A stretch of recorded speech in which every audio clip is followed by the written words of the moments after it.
تم یہ کہتے ہو ہم کو اذان سے پرابلم نہیں، مائک سے پرابلم ہے۔ ہم سمجھتے ہیں کہ اس کے پیچھے کیا جذبات ہیں۔ تم یہ سمجھتے ہو ہم کو نماز سے پرابلم نہیں، مسجد سے پرابلم ہے، اس کا نقشہ پاس نہیں۔ ہم سمجھتے ہیں اس کا کیا مطلب ہے، ہم خوب سمجھتے ہیں۔ تم یہ کہتے ہو صاحب ہم کو تمہارے قرآن سے کوئی پرابلم نہیں ہے، ہم کو ان مدرسوں سے پرابلم ہے جو بنتے ہی ہم سمجھتے ہیں اس کا کیا مطلب ہے۔ کھل کے کہو کہ ہم یہ چاہتے ہیں کہ ہندوستان کا 25 کروڑ مسلمان اپنا دھرم چھوڑ کر کے اسلام سے دور ہو جائے، کہو کھل کر کے۔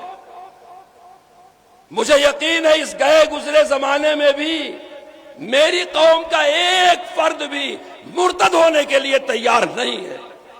ہو سکتا ہے بے نمازی ہو سکتا ہے زکوٰۃ نہ دیتا ہو سکتا ہے اسے اذان نہ آتی ہو سکتا ہے کلمہ بھی نہ پڑھتا ہو، لیکن اگر اس سے کہا جائے اسلام چھوڑ دو تیار نہیں ہوگا۔ تم نے کس قوم کو للکارا ہے؟ کس سے اس کا مذہب چھیننا چاہتے ہو؟ کس کو قرآن سے دور کرنا چاہتے ہو؟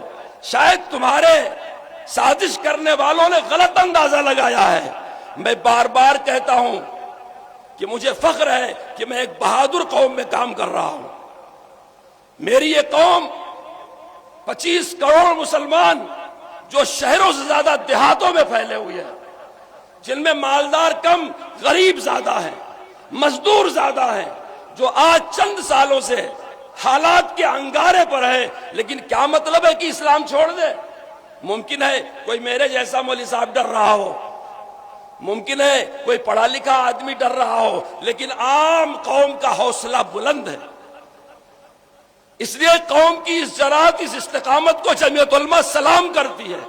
ہم جمعیت علماء کے حوالے سے پورے ملک کا سفر کرتے ہیں، الحمدللہ مسلمانوں کا حوصلہ ٹوٹا ہوا نہیں ہے۔ جی انہی مسلمانوں کا جن کی پراپرٹیوں پر بلڈوزر کا رخ تھا، اور عجیب بات ہے اللہ کا عجیب و غریب بندوبست ہے۔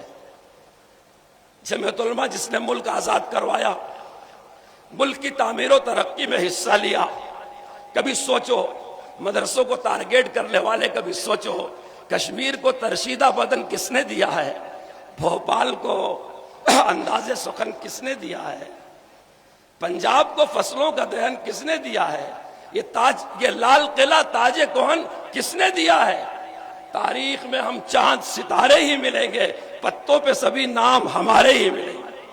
جیسے ہم نے آزادی میں حصہ لیا، ایسے ملک کی تعمیر و ترقی میں ہم نے حصہ لیا۔